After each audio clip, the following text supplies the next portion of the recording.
இன்னைக்கு. ஏன் உங்களுக்கு தெரியுமா? ஏன்னா நான் த்ரோ பால்ல ஜெயிச்சிட்டேன். இவ்வளோ வருஷமா நான் ஸ்பீச்சில், போஸ்டரில், பைபிளில், அதுக்கப்புறமா ஸ்கூலில் நான் ப்ரைஸ் வாங்கினேன். போன மாதம் எங்கள் ஸ்கூலில் ஸ்போர்ட்ஸ் டே நடந்துச்சு. எங்கள் கிளாஸ் எல்லாரும் த்ரோ பால் மேட்சுக்காக செலக்ட் பண்ணியிருந்தாங்க. மேட்ச் நடக்கிற நாள் அன்றைக்கி வந்துச்சு. நாங்கள் எல்லாரும் விளையாடுறதுக்கு ரெடியாகவும் இருந்தோம். மேட்ச் நடந்துட்டு இருக்கும்போது எனக்கு ஒரு சின்ன யோசனை வந்துச்சு. நானும் என் ஃப்ரெண்டும் இந்த மேட்ச்சில் சப்ஸ்டிடியூட்டாக இருந்தோம். விளையாடிட்டு இருக்கிறதுக்கு பதிலாக நாங்கள் போய் விளையாட வேண்டியதாக இருக்குது. இப்போ நான் போய் விளையாண்டா கண்டிப்பாக நாங்கள் ஜெயிப்போம். ஆனால் நான் ஒன்றும் யோசித்தேன், எல்லாத்துலேயும் நம்ம தான் போய் பார்ட்டிசிபேட் பண்ணி ப்ரைஸ் வாங்குறோம். இந்த சான்ஸ் ஏன் நான் என் ஃப்ரெண்டு கிட்ட கொடுக்கக்கூடாதுன்னு நினச்சேன். அவளும் போய் விளையாடினா. நான் இந்த மேட்ச்சில் விளையாடுனாலும் நாங்கள் டீமாக மேட்சை வின் பண்ணோம். அதான் எனக்கு ரொம்ப சந்தோஷமாக இருக்குது. இதோ இதுதான் என்னோட மெடல். இதே மாதிரி நம்ம பைபிளையும் ஒருத்தர் மற்றவங்களும் ஜெயிக்கணும்னு விட்டு கொடுத்தாரு. அவர் யாருன்னு படத்தில் பார்ப்போம். இயேசு கிறிஸ்து நாமத்தினாலே உங்கள் அனைவருக்கும் என் வாழ்த்துக்களை தெரிவித்துக் கொள்கிறேன். இந்த சிறுவர்கள் பாடத்தை படிக்க வந்திருக்கும் எல்லோரையும் நண்போட வரவேற்றுக் கொள்கிறேன். இந்த வாரம் நம்ம 8வது பாடத்தை படிக்க போகிறோம். இந்த வாரம் பாடத்துக்குள்ள போகிறதுக்கு முன்னாடி ஜெபம் செய்வோம். அன்புள்ள பரம்பிதாவே, இந்த வாரம் பாடம் படிக்கும்போது என் கூட இருங்க. இந்த பாடம் வாழ்க்கைக்கு பேசுங்க, பார்க்கறது கேட்குற ஆசீர்வதிங்க. ஏசுவின் ஜெபிக்கும் பரம தகப்பனே, ஆமென். இந்த வார பாடத்துக்கான தலைப்பு தேவன் மீண்டும் ஜெயிக்கிறார். இந்த வார பாடத்துக்கான மனப்பாட வசனம் சங்கீதம் 23:6 எடுக்கப்பட்டிருக்கு. என் ஜீவன நாளெல்லாம் நன்மையும் கிருபையும் என்னை தொடரும்.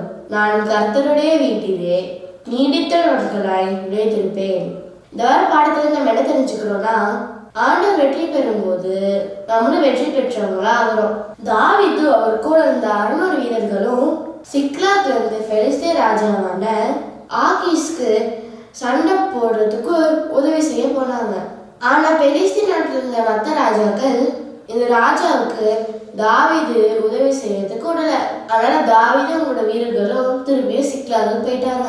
சிக்லாக்கு வரதுக்கு முன்னாடி கொஞ்சம் தூரத்துல இருந்து பார்க்கும் போது அந்த ஊர்ல இருந்து புகையா வந்துச்சு. இவங்க எல்லாம் அந்த ராஜாக்கு உதவி செய்ய போன நேரத்துல அமலேக்கியர்கள் வந்து சிக்லாக தாக்கி அதுல தீ பத்திச்சுட்டு போயிட்டாங்க.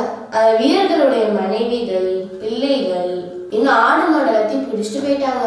அவங்க இப்படி திரும்பி வந்து பார்க்கும்போது அங்க வெறும் புகையும் சாம்பலும் தான் இருந்துச்சு. தாவீதுக்குள்ள வந்த 600 போர் வீரர்களும் உங்களால எப்படி ஆச்சு அப்படின்னு தாவீதை குற்றப்படுத்தினாங்க. எங்க எல்லாரையும் எங்களோட குடும்பத்தை பாத்துக்கிறதுக்கு எங்களை நீங்க இங்க விட்டுட்டு போயிருக்கணும் அப்படின்னு சத்தம் போட்டாங்க. தாவீதுக்கும் கொஞ்சம் கவலையா இருந்துச்சு. ஆனா தாவீதோட குடும்பத்தையும் பிடிச்சிட்டு போயிட்டாங்க. இப்ப தாவீதுக்கு என்ன செய்யறதுன்னே தெரியல. உடனே ஆண்டவர் கிட்ட போய் ஜெபம் பண்ணாரு. என்ன செய்யணும் அப்படின்றது ஆண்டவர் எனக்கு காமிச்சு கொடுப்பாரு அப்படின்னு சொன்னாரு. உடனே தாவீது ஏப்போத் அப்படிங்கிற வஸ்திரத்தை எடுத்துட்டு வர சொன்னாரு. அபியத்தார் அப்படின்ற ஆசாரியன் அந்த ஏப்போத்தை எடுத்துட்டு வந்து கொடுத்தாரு. இந்த அமலேக்கியர்களை நாங்க அவங்களை விரட்டிக்கிட்டு போய் இப்போ நாங்க அமெரிக்கர்களை விரட்டிட்டு போய் சண்டை போடணுமா வேணாமா? எங்களால உங்களை போய் பிடிச்சு எங்களோட குடும்பங்களையும் எங்களோட ஆடு மாடுகளையும் திரும்ப எங்களால பெற்றுக்க முடியுமா அப்படின்னு தாவீது ஆண்டவர் கிட்ட கேட்டாரு. ஏப்போது அப்படின்ற அந்த ட்ரெஸ்ல 2 பெரிய கற்கள் இருந்துச்சு. ஆண்டவர் கிட்ட செய்யணுமா வேணாமா அப்படின்னு ஒரு கேள்வி கேட்கும் போது செய்யணும் அப்படிங்கிறதுக்கு ஒரு கல்லும், செய்ய வேணாம் அப்படின்னு சொல்றதுக்கு இன்னொரு கல்லும் அதுல இருந்துச்சு. செய்யணும் அப்படின்னு சொன்னா அதுக்குண்டான கல்லு பிரகாசமா இருக்கும். செய்ய வேண்டாம்னு சொன்னா அதுக்குண்டான கல்லு பிரகாசமா இருக்கும். இப்ப செய்யலாம் அப்படின்னு சொல்றதுதான் இருந்துச்சு. உடனே அபியத்தார் ஆசாரியன தாவீத நீ கிளம்பி போங்க, ஆனா எல்லாத்தையும் உங்களுக்கு திரும்ப கொடுத்துருவேன்னு சொன்னாரு. உடனே தாவீது 600 வீரர்களும் அமலேக்கியர்களை கண்டுபிடிக்கிறதுக்கு கிளம்பி போனாங்க. பேசி அப்படின்னு ஆட்டங்கரை கிட்ட வந்தது ஒரு 200 பேர் அங்க நின்றுட்டாங்க.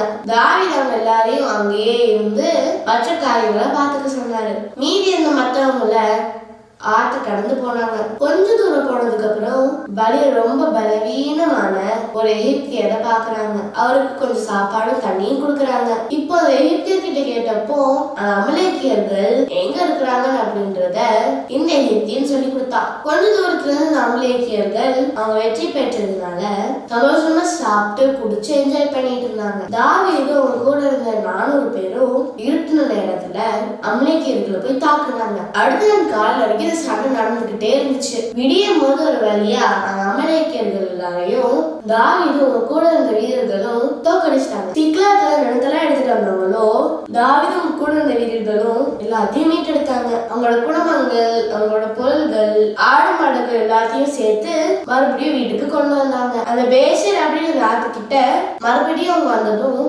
மீதி 200 பேரை அவங்க சந்திக்கிறாங்க. இப்ப தாவீது கூட சண்டை போன கொஞ்சம் வீரர்கள் ஆற்றங்கரையில ஓய்வு எடுத்துட்டு இருந்த மற்ற வீரர்களை பார்த்து அவங்க நல்லா ரிலாக்ஸ்டா இருக்கிறாங்கன்னு நினைச்சு அவங்க மேல கோவப்பட்டாங்க. நாம மட்டும் கஷ்டப்பட்டு போய் சண்டை போட்டோம், இவங்க எல்லாரும் இங்கேயே இருக்காங்களே, அதனால அவங்க மனைவி பிள்ளைகளை மட்டும் அவங்க கிட்ட கொடுத்துருவோம், மத்த பொருள் எல்லாம் அவங்க கொடுக்க வேணாம் அப்படின்னு சொன்னாங்க. இப்ப தாவீது கேட்ட உடனே நிறுத்துங்க, சண்டையை யார் ஜெயிச்சது?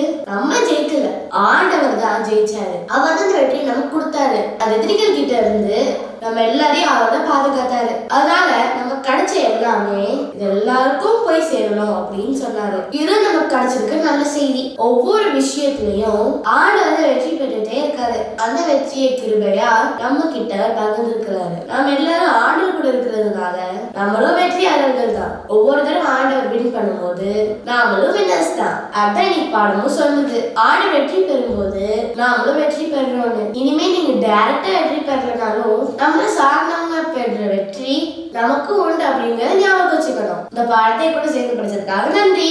பாடத்தை முடிக்கிறதுக்கு ஜெபம் செய்வோம். அன்புள்ள பரம்பிதாவே, இந்த வாரம் பாடம் படிக்கும்போது என் கூட அதுக்காக நன்றி.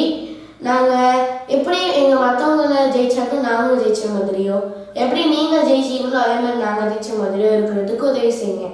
என்ன ஆனாலுமே நீங்கள் எங்களுக்கு உதவி செய்வீங்கன்னு தெரியும். எங்களுக்கு இப்படி ஒரு மைண்ட் செட் எடுத்துக்கு உதவி செய்யுங்க. பார்க்குற கேட்குற ஆசீர்வதிங்க. இயேசுவே ஜெபிக்கிறோம் ஜீவன் பரம தகப்பனே, ஆமென்.